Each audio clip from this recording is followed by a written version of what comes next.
to just take away everything, because he has everything. He's on top of the world. I mean, he's one of the richest people around here.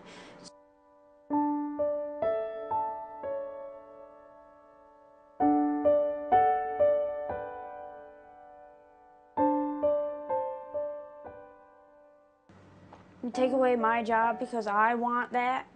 I want the opportunity to feel worthy and not feel any less of a person.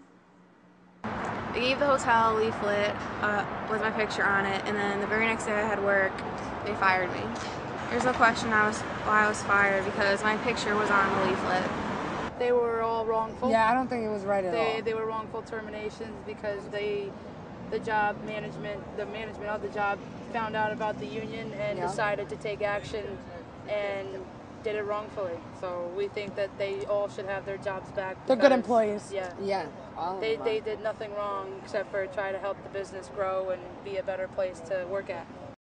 The problem here in Albany and across the country is that the system makes it cheaper to break the law than respect democracy. This is exactly why we need labor law reform in our country. When a local businessman thinks that he can obstruct workers' rights by firing people like Craig and Becky and Molly, then somebody has to do something.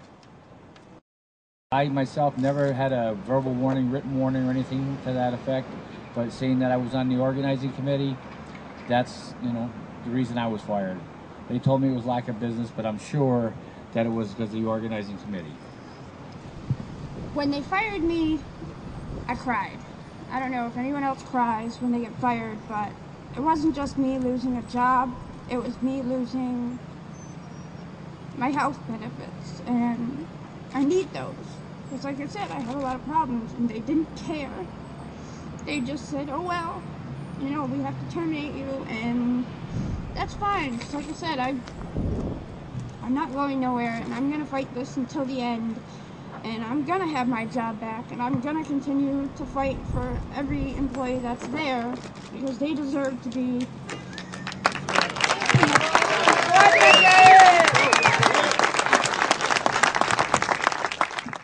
I think they thought that if they fired me and Craig, that it would deter everybody from wanting the union.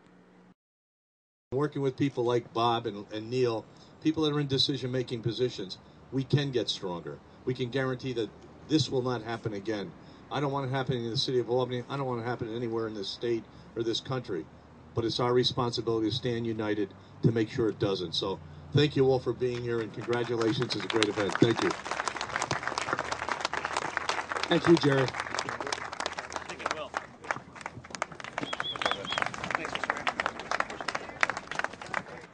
My insurance was terminated the day I was fired. And so I have no health insurance, no money to pay for health insurance.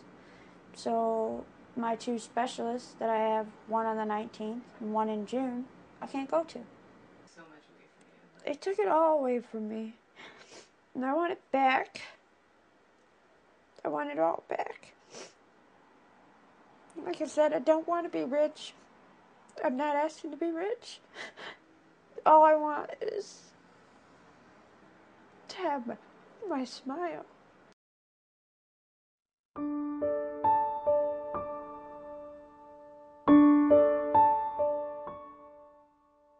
Well, now that you've had a chance to see what employer behavior like this can do in the lives of real people here in the Albany area, I hope you'll agree with me that we just cannot stand for this in the Capital District.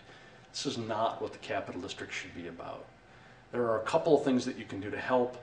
One is we're asking all of our political friends to sign on to the Fair Campaign Pledge.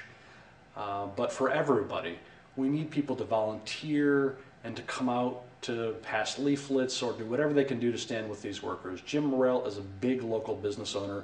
He's got multiple car dealerships, multiple radio stations. we have got a lot of work to do to make sure that all of his customers know how he's treated these workers. We also have set up a fund for the terminated workers. They're overwhelmed with the price of their COBRA payments and having trouble just putting food on the table.